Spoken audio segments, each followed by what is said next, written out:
Good evening, I'm John Pruitt, and we're going to try to bring you up to date on what has been a terrible disaster west of Atlanta this afternoon.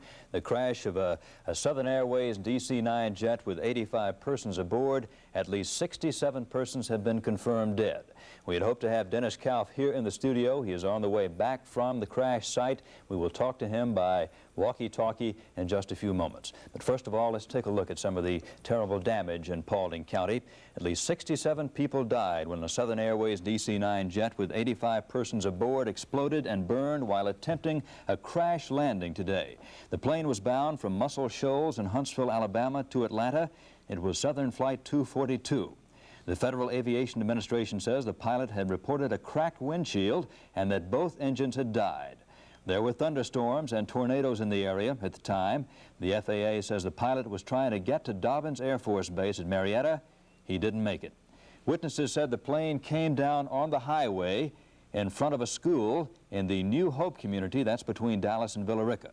But the plane veered off, crashed through a small general store and into a wooded area where several homes were located. One eyewitness said some of the wreckage hit a woman standing in a nearby yard, killing her instantly. The survivors are being taken to several area hospitals. Some are being transferred to the Grady Hospital Burn Center in downtown Atlanta. The debris is scattered over about a mile.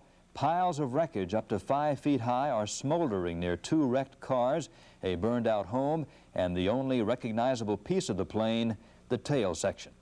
The bodies are being taken to the Hubbard Pants Factory, where a temporary morgue is being set up. 9 survivors are being treated at the Kennestone Hospital, 5 more at Grady, others at the Paulding County Hospital. 3 more are being treated at the Fort McPherson Army Hospital. A spokesman for Southern said the plane carried 81 passengers and a crew of 4.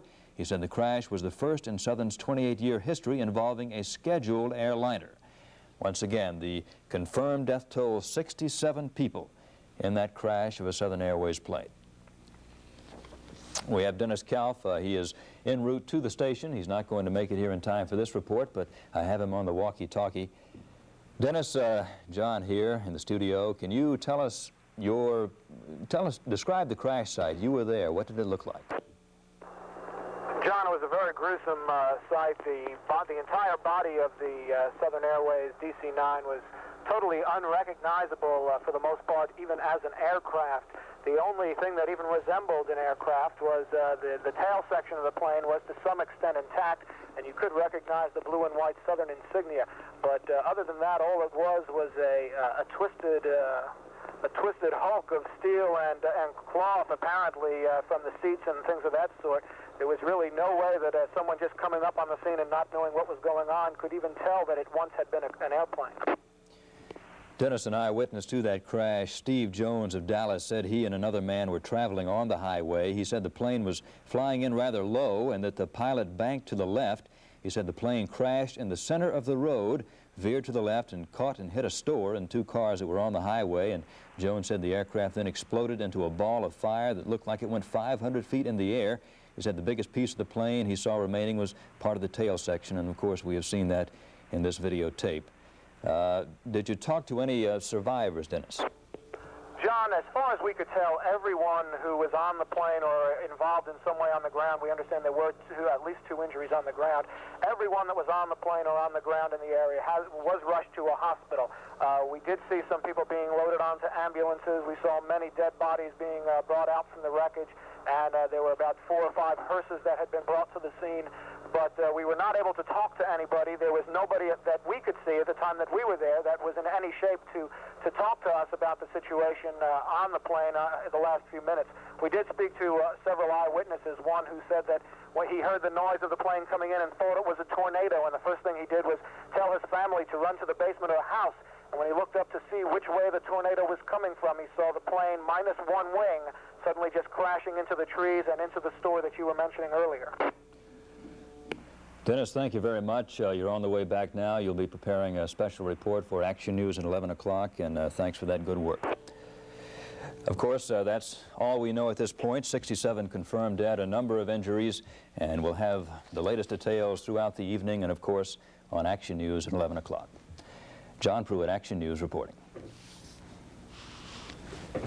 We still have that line of heavy weather activity moving on into the metro area. It's now about 5 miles. The leading edge of it is about 5 miles from the downtown sections of Atlanta.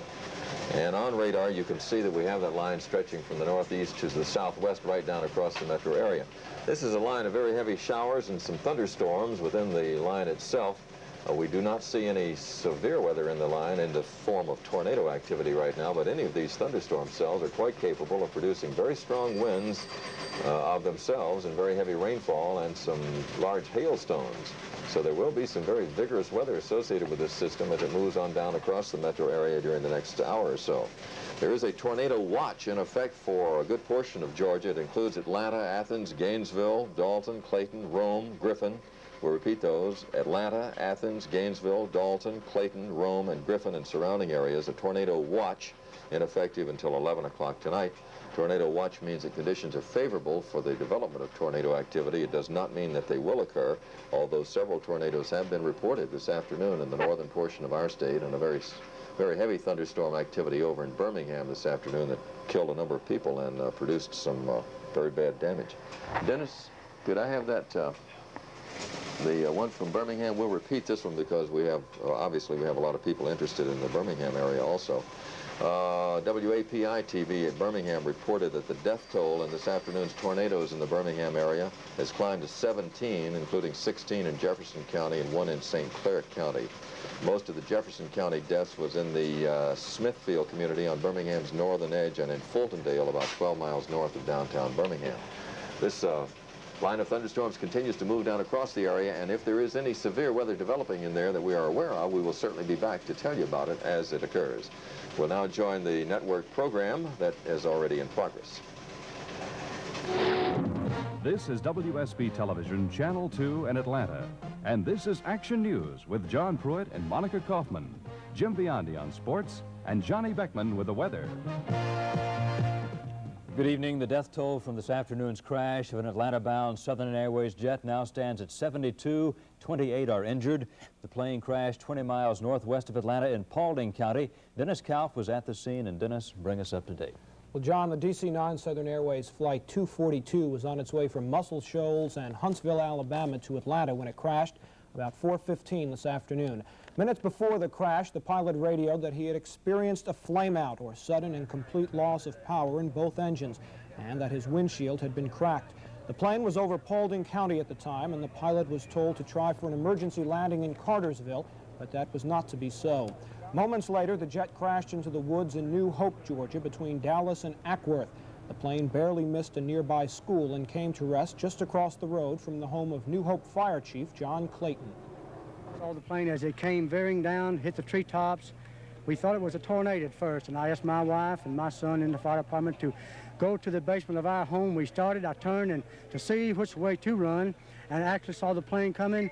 One wing had already been disintegrated from the aircraft. It was veering to the right side.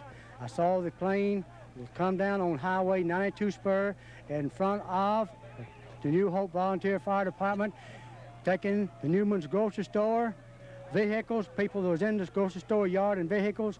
It actually hit them. Other witnesses reported seeing the plane burst into flames on impact. Some said the initial fire could be seen shooting 500 feet in the air.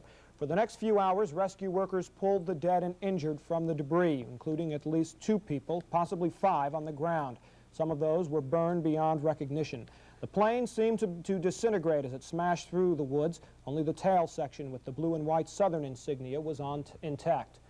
There is no word yet what exactly caused the crash, but several tornadoes were reported in the area where the plane was flying, and one survivor, a licensed pilot, says he thinks the jet was flying through a hailstorm when power was lost. John? Okay, Dennis. Kennestone Hospital in Marietta became the primary hospital for treating the survivors of the crash. Mark Picard arrived shortly after the first victims were brought in. 14 victims were brought to Kennestone Hospital from the crash site. They began arriving around 5 o'clock. Hospital personnel were mobilized into the area disaster plan as rescue units from everywhere took part. Of the 14 victims, 5 were admitted to the hospital, 1 was placed in intensive care and later died, and 7 were transported to the Grady Hospital Burn Center. Kennestone Hospital spokesman Bernie Brown described the condition of the victims as they were brought in. It's sustained burns over a fairly large part of their body. A couple of the, well, one that stayed with us was less serious, and just about everyone else, I think, was in critical condition. With 20 to 25 doctors in the emergency room and at least 50 support personnel assisting, the hospital did not have any manpower problems, nor did it experience any shortage of blood, as the state police immediately brought in enough to handle the situation. At this hour, as the victims in the hospital are being treated, Kennestone officials are attempting to notify all the next of kin. Mark Picard, Action News. We do have a list of some of those killed or injured in the crash. A complete list has not been released, and these names have been made available by hospitals in the area. Injured crew members: stewardess Sandy Ward, stewardess Ann Lemoyne. Killed were Captain William McKenzie and First Officer Lyman Keel. The injured passengers that we do have a list of: Richard Zelensnik, Daniel Twist, Edward Brock, Jim Phillips, Calvin Childress, Richard Darby, Jeffrey Magnell, Ronald Seaman, Lee Quick, Glenn Bradley, Earl Johnson. Those people injured on the ground that we know about: Ernest Pruitt. It will be up to the Federal Aviation Administration to figure out the cause of the crash, and an investigation is already underway. Jack Barker of the FAA has joined us in Action Center 2. Could you please tell us, Mr. Barker, what kind of radio transmission was going on and how high was the plane when it started having problems? Well, the first indication of a problem came to us at 4:16 Eastern Time today. The aircraft was en route to Atlanta. It was at 15,000-foot altitude. The pilot at that time reported he had a windshield failure and the flame out, or an engine failure, on one engine. Shortly after that, he reported the failure of his second engine. He was then switched his frequency to the radar approach control at Atlanta Airport, which has better radar coverage of that area. By that time, he was down to 7,000 feet. The pilot said he was going to try to get into Dobbins. Right after that, he realized he could not make that, asked for the next closest airport, and was told that was Cartersville. Said he couldn't make that and was going to try to land on a road. And, of course, he came down and crashed into the store at New Hope. Do you all have any preliminary ideas about what exactly caused the crash? Was it weather? Was it what caused the engines to fail? Well, obviously weather was a factor, but the National Transportation Safety Board investigators are on the way here now. Will arrive around midnight from Washington and Miami, and they, with the FAA inspectors working with them, will get to work first thing tomorrow morning, just as dawn breaks, really, and they will, in effect, recreate the flight by the use of the recordings of the transmissions between the pilot and the air traffic control facilities, plus two other electronic marvels, really, that's used in accident investigation. One is a cockpit voice recorder, which endlessly records the last 30 minutes of all conversations in the cockpit of the aircraft, and then, more importantly, a flight data recorder, which records many different parameters of flight. And so using all of those three, plus really recreating what happened, examining the engines, tearing those apart, the impact, length that the airplane skidded, so forth, and they will try to determine from that the probable cause. What about the condition of the engines, since they seem to have been the culprits? Well, the engines seem to be in fairly good shape. There is some damage to them. Our inspector reported back to us this evening, but they are in good enough shape where they can be torn down. How soon will we know what the cause was? Probably several months before the cause is actually pinpointed. Okay, thank you very much for being with us. John? The Monica tornadoes claimed at least 21 lives in northern Alabama today, and most of the deaths, 18 of them, occurred in the Smithfield Estates subdivision. It is on the northern edge of Birmingham. In that community, 40 houses were destroyed, and survivors wandered in a daze through the rubble looking for relatives and friends. The death toll in that community expected to rise. In Fultondale, 2 people were killed when a twister hit, and an Asheville woman was killed in St. Clair County. At least 51 people are being treated at Birmingham area hospitals. The National Guard is in the city to help the tornado victims tonight. That tornado roared in from Alabama on into Georgia. It hit Rome, tearing the roofs off buildings and shattering glass and rearranging the community in general. The Bates trailer court was demolished. It is located in West Rome. One person died, still unidentified, when the trailer court was hit. Sheriff Bill Hart talked to Andy Johnston about the tornado. You can see from this building here that we do have considerable damage. A lot of houses are down. It'll be tomorrow morning before we'll be able to complete a survey. Right now we're checking for fatalities and more injured people. Is there a good possibility that there may be more fatalities and you just can't find them yet? We're not sure. We've had several reports of people being in houses, and we have units from the police departments and the sheriff's department who are searching these buildings at the present time. A tornado watch was issued earlier for most of the state. The metro Atlanta area has also been under severe weather watches and warnings. And Johnny Beckman, the question is, are we out of the woods yet? Not quite. The tornado watch for the present time has expired for Georgia, but we shouldn't be lulled into a false sense of security because we have been in contact with the Severe Storm Center out in Kansas City, the agency that issues severe weather watches for all parts of the country. They tell us they probably will be reissuing a tornado watch for parts of central and northeastern Georgia a little later on tonight, and this could include our area. Of course, as soon as we get that information, we'll put it on. But for the meantime, the tornado watch has expired. The reason for the issuing of the next one is that the cold front, this was a squall line that produced all of our activity this afternoon ahead of the front. The front itself will be moving on into the state a little later on tonight, and some thunderstorm activity could intensify as that front moves into the state. Now, flash flood watch does remain in effect tonight north of a line from Carrollton to Atlanta to Athens. Some very heavy rainfall has been occurring in the northern sections of the state. Some places have reported up to 4 inches of rain up in the northwestern part of the state. And of course, that ground is already saturated up there, so it is posing some problems. So to answer your first question, we're not out of the woods yet. We will have some further information. For the meantime, for the present time, the tornado watch has been lowered, but we expect one for central and northeastern Georgia to be reissued momentarily. Okay, and you'll have a complete update a little later on. Sure will. All right, and we'll be back with more news following this.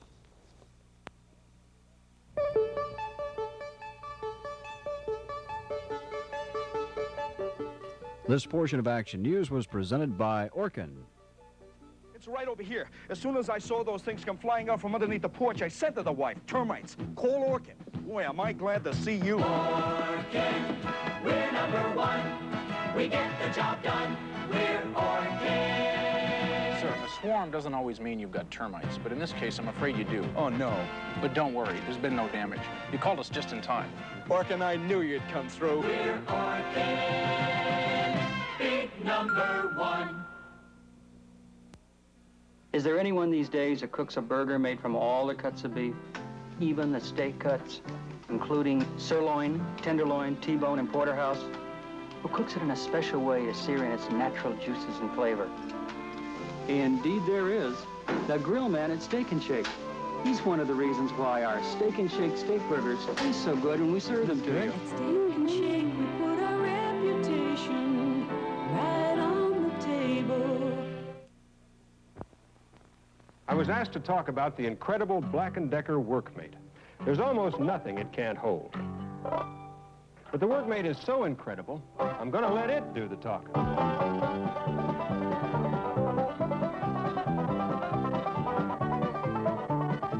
The Workmate from Black & Decker, and nobody else.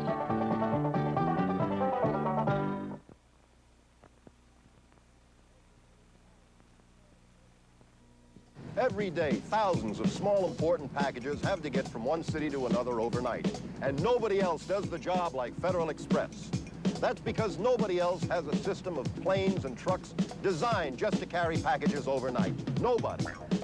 Not the freight forwarders, not the passenger airlines, not the post office, nobody.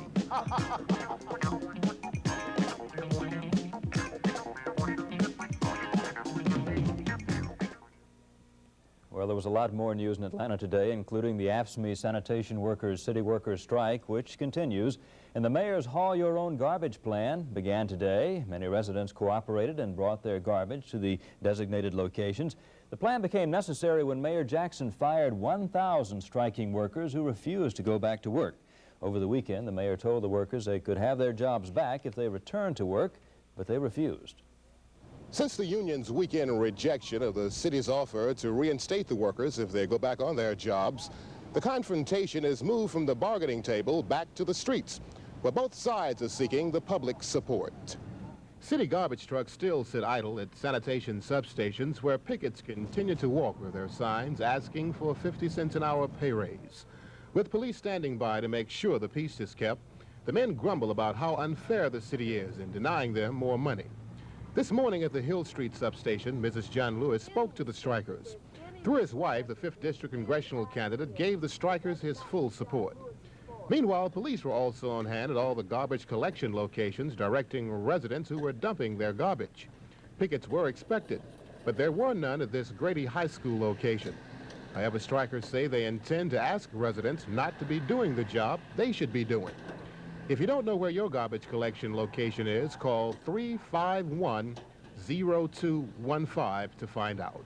Walt Elder, Action News.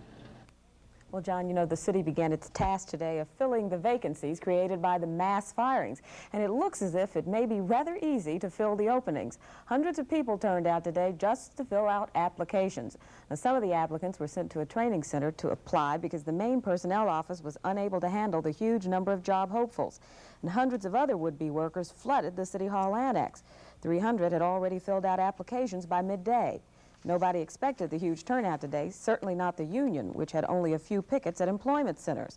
But the job applicants say they are not afraid to cross picket lines. They have too much to lose. It was 9 years ago today during another garbage workers' strike in Memphis, Tennessee, when Reverend Martin Luther King Jr. was assassinated. Today there were observances in cities around the nation. In Atlanta, a small ceremony was held by King family members at the King gravesite. The observance was led by Dr. King's widow, Coretta Scott King, her 16-year-old son Dexter, and 14-year-old Bernice King, and King's father, Reverend Martin Luther King Sr. They placed a wreath on the grave. The civil rights leader was gunned down as he stood on a motel balcony in Memphis, Tennessee, where he was helping lead a garbage workers' strike. In Memphis today, 800 persons marched, but the rains kept the expected thousands away. Good news for the Chattahoochee River bill. It would make much of the Chattahoochee River north of Atlanta a national recreation area. Our Washington Bureau Chief Andy Castles reports the bill is very close to passage in the House. There had been speculation that the Chattahoochee bill was being held hostage, delayed, in other words, in order to get money for other projects authorized but not yet funded. If indeed that was the case, then at least part of the stumbling block was removed today. Today, the House of Representatives passed the Land and Water Conservation Fund bill. That legislation will provide $900 million additional dollars for the acquisition of park and wilderness areas. It will have a very definite effect on the hopeful passage of the Chattahoochee Park bill, because one of the stumbling blocks in the passage of that legislation was this particular Land and Water Conservation bill. Now that it has passed, we believe that the likelihood of favorable consideration of the Chattahoochee Park bill is not in the too distant future. The bill passed by the House today still must go to the Senate, but the Senate is already on record favoring this type of funding, so that should not be a problem. For Action News, I'm Andy Castles in Washington. The number of cases in the nation's worst outbreak of botulism has climbed to 35. Health officials say they expect even more by the end of the week. The outbreak has occurred in Pontiac, Michigan. All of those affected ate home-canned hot peppers at a Mexican restaurant. Authorities say the danger of toxic food poisoning remains for hundreds of people who ate at that restaurant. Tornadoes and severe weather have stormed the state, and Johnny tells us next what to expect tonight and tomorrow. He's coming up after this.